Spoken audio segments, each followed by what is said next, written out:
नमस्कार. आज आपण एका अत्यंत महत्त्वाचा आणि तितक्याच गुंतागुंतीच्या विषयावर चर्चा करणार आहोत. भारतासारख्या देशात जिथे जवळजवळ प्रत्येक शहराला शतकानुशतकांचा अत्यंत समृद्ध असा सांस्कृतिक वारसा लाभला आहे, तिथे आजच्या या आधुनिक काळात एक फार मोठी समस्या निर्माण झाली आहे.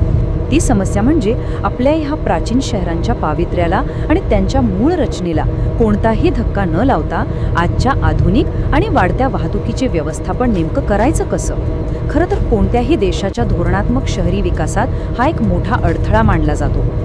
पण आज आपण कोल्हापूर शहरातील एका अत्यंत नाविन्यपूर्ण पायाभूत प्रकल्पाचे सविस्तर विश्लेषण करणार आहोत.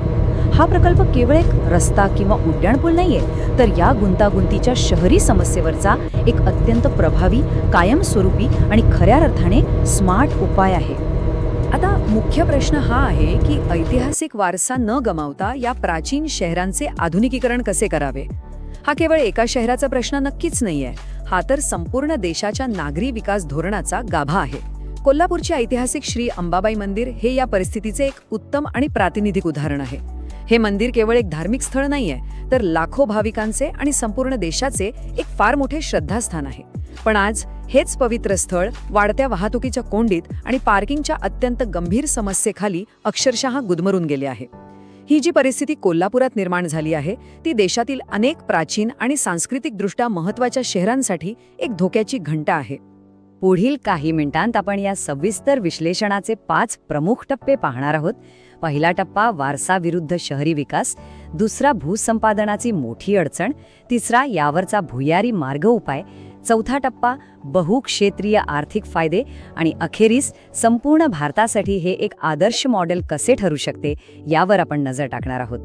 तर वळूया आपल्या पहिल्या टप्प्याकडे, वारसा विरुद्ध विकास.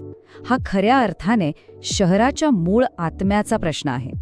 आपण जेव्हा कोणत्याही प्राचीन शहराचा विकास करतो, तेव्हा तिथल्या मूळ सांस्कृतिक आत्म्याला सुरक्षित ठेवणे हे आपले सर्वोच्च प्राधान्य असले पाहिजे.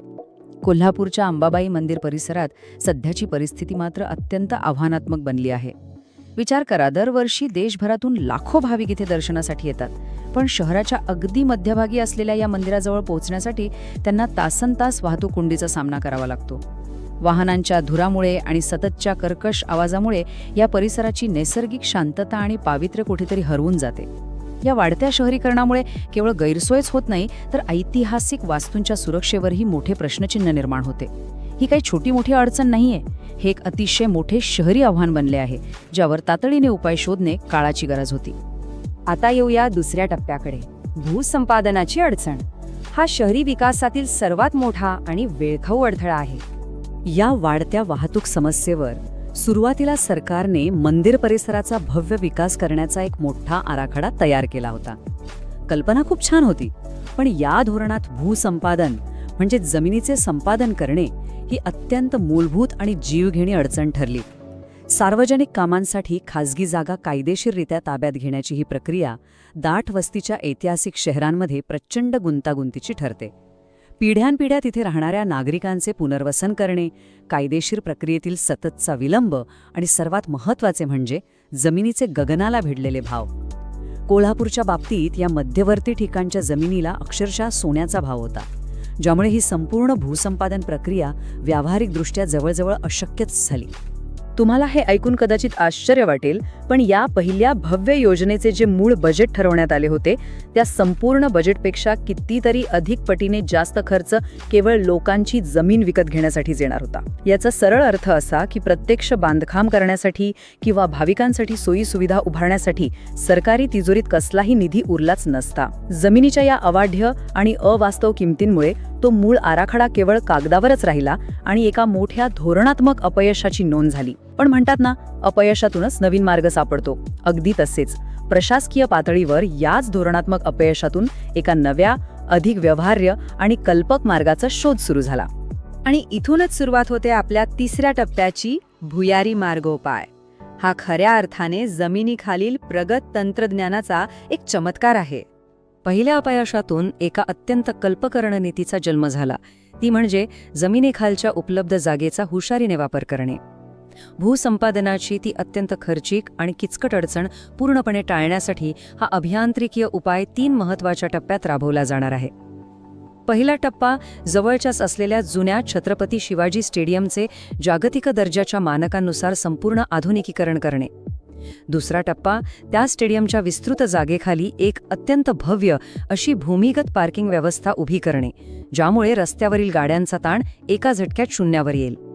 आणि तिसरा टप्पा या पार्किंगमधून थेट अंबाबाई मंदिरापर्यंत एक सुरक्षित वातानुकूलित पादचारी भुयारी मार्ग तयार करणे.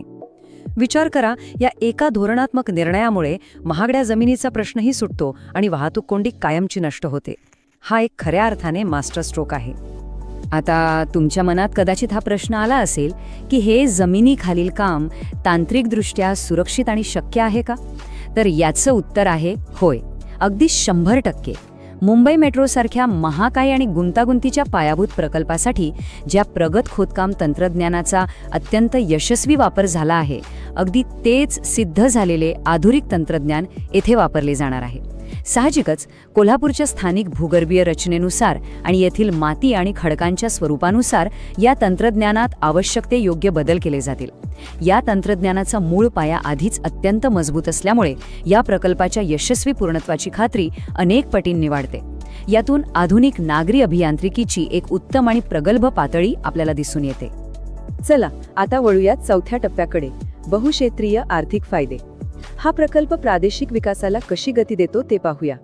भूसंपादन पूर्णपणे टाळल्यामुळे वाचलेला कोट्यावधी रुपयांचा प्रचंड सरकारी निधी आता अधिक उच्च दर्जाच्या आणि बहुउद्देश्य पायाभूत सुविधांसाठी वापरला जाईल.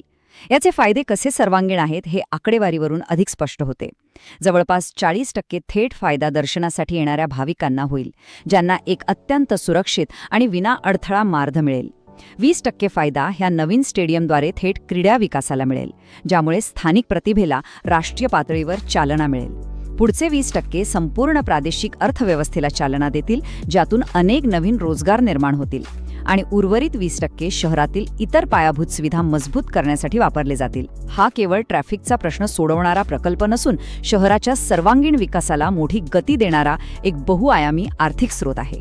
या प्रकल्पाचे गांभीर्य आणि त्याचे भविष्यकालीन महत्त्व स्थानिक आमदार राजेश क्षीरसागर यांच्या सूचक विधानावरून अधिक स्पष्ट होते. त्यांनी याला कोल्हापूर मॉडेल हब असे संबोधले आहे. म्हणजे हा आता केवळ एक वाहतूक कोंडी सोडवण्याचा तात्पुरता उपाय नक्कीच राहिलेला नाही, तर या संपूर्ण प्रदेशाची एक नवी, आधुनिक आणि प्रगत अशी ओळख निर्माण करणारी ही एक मोठी परिवर्तनकारी घटना मानली जात आहे. या भक्कम राजकीय आणि प्रशासकीय पाठिंबामुळे नागरी विकासाचा एक अत्यंत शाश्वत आणि दूरदृष्टीचा असा नवा मार्ग आज मोकळा झाला आहे. आणि आता आपण पोहोचलो आहोत आपल्या शेवटच्या आणि सर्वात महत्त्वाच्या टप्प्यावर, संपूर्ण भारतासाठी एक मॉडेल. या संपूर्ण सविस्तर विश्लेषणाचा जर सर्वात मोठा आणि महत्त्वाचा धडा कोणता असेल तर तो हा आहे की आधुनिक शहरी विकासासाठी नेहमीच वरची, पृष्ठभागावरची महागडी जमीन खरेदी करावीच लागते असे मुळीच नाही. जेव्हा आपण जमिनीखालील प्रगत तंत्रज्ञानाचा अतिशय प्रभावी आणि कल्पक वापर करतो, तेव्हा धार्मिक वारसा, आधुनिक क्रीडा सुविधा आणि शहरी प्रगती यांची एक अप्रतिम सांगड घालता येते. तंत्रज्ञानाच्या मदतीने आपल्या ऐतिहासिक स्थळांचं पूर्ण संरक्षण करत शाश्वत विकास कसा साधता येतो हे या कोल्हापूरच्या प्रकल्पाने अतिशय ठामपणे सिद्ध केले आहे. खऱ्या अर्थाने हे आधुनिक तंत्रज्ञान आपल्या जुन्या आणि नव्या जगातील एक अतिशय शक्तिशाली दुवा बनले आहे. आता जरा व्यापक विचार करूया. हा जो भूमिगत मॉडेलचा आराखडा आहे तो देशातील इतर अनेक शहरांसाठीही एक उत्तम मार्गदर्शक ठरू शकतो. उदाहरणार्थ वाराणसी, मथुरा आणि अजमेर यांसारख्या भारतातील इतर अनेक ऐतिहासिक आणि प्रचंड गर्दी असणाऱ्या शहरांचा विचार करा. तिथेही अगदीच याच अडचणी आहेत. अरुंद रस्ते, लाखोंची गर्दी आणि भूसंपादनाच्या त्याच किचकट समस्या.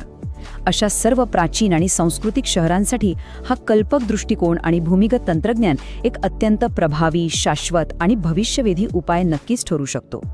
जर देशाच्या पायाभूत सुविधा धोरणात या कोल्हापूर मॉडेलचा समावेश केला तर देशभरातील अनेक जटिल नागरी प्रश्न सहज सुटू शकतात. तर या संपूर्ण विश्लेषणाच्या अखेरीस एक अतिशय महत्त्वाचा आणि धोरणात्मक प्रश्न आपल्या सर्वांसमोर उभा राहतो. कोल्हापूरचा हा स्मार्ट भूमिगत प्रकल्प भारताच्या इतर सर्व प्राचीन शहरांसाठी भविष्यातील अंतिम विकास आराखडा ठरू शकेल का? ऐतिहासिक वारसाचे अत्यंत काळजीपूर्वक जतन आणि त्याचवेळी आधुनिक पायाभूत सुविधांचा वेगवान विकास यांचा हा जो सुवर्ण मध्य साधण्यात आला आहे तो नक्कीच दिशादर्शक आहे. या एका उपायामुळे केवळ वाहतूक कोंडीत सुटणार नाही, तर या प्राचीन शहरांचे ऐतिहासिक महत्त्व आणि त्यांची मूळ शांतता दोन्ही कायम अबाधित राहतील.